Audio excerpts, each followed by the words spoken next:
ये जो जोश और उत्साह दिखाई दे रहा है वो ये बता रहा है कि इस बार तो थोड़ा बहुत परिवर्तन यहाँ के लोग कर पाए।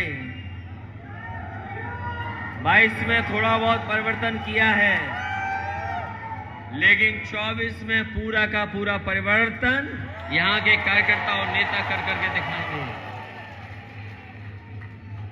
और हाल में ही जो चुनाव हुआ वो आपने देखा होगा, घोसी का चुनाव हुआ। पीडीए की ताकत ने सुधाकर सिंह जी को ऐतिहासिक जीत दिला दी। ये पीडीए हमारी रणनीति है। पीडीए हमारे लोगों को जगाने के लिए एक रास्ता दिया हम लोगों ने, और इस रणनीति के तहत आपने देखा होगा घोसी में समाजवादी पार्टी ने चुनाव लड़ा। कितनी विपरीत परिस्थितियां थीं।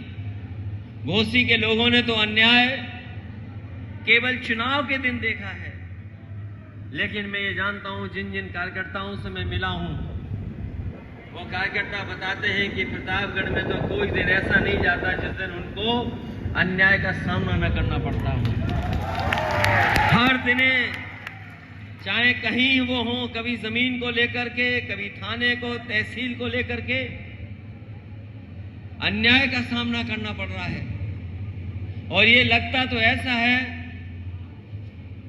कि प्रतापगढ़ में और पूरे उत्तर प्रदेश में ये सरकार डराने के लिए अपने बुलडोजर को तैयार रखती है, बुलडोजर को तैयार रखती है। लेकिन हम जानते हैं जो तानाशाह होते हैं उनकी उम्र बहुत लंबी नहीं होती है। ये जो डराने का काम कर रहे हैं वो इसलिए कर रहे हैं, ये जो डराने का काम इसलिए कर रहे हैं क्योंकि जनता इनके खिलाफ है। इन्हें पता है जनता अब खिलाफ हो गई है और इनके सामने कोई विकल्प नहीं है। आज भारतीय जनता पार्टी से पूछो महंगाई, उनके पास जवाब नहीं है महंगाई क्यों है। उनसे सवाल पूछे अगर हम पेट्रोल डीजल महंगा क्यों है, उनके पास जवाब नहीं है। उनसे कोई जवाब पूछे कि आज बेरोजगारी क्यों है, उन पे कोई जवाब नहीं है।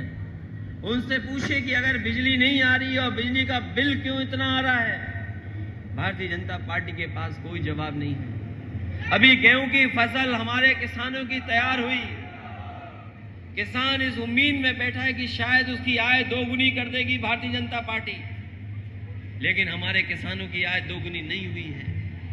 चाहे वो गेहूं हो, धान हो, किसान की किसी भी पैदावार की एक कीमत नहीं दे पा रहे हैं। आय दोगुना तो दूर, सरकार के पास कोई इंतजाम नहीं है कि जहां एमएसपी दे पाए ये लोग। इसलिए जो सरकार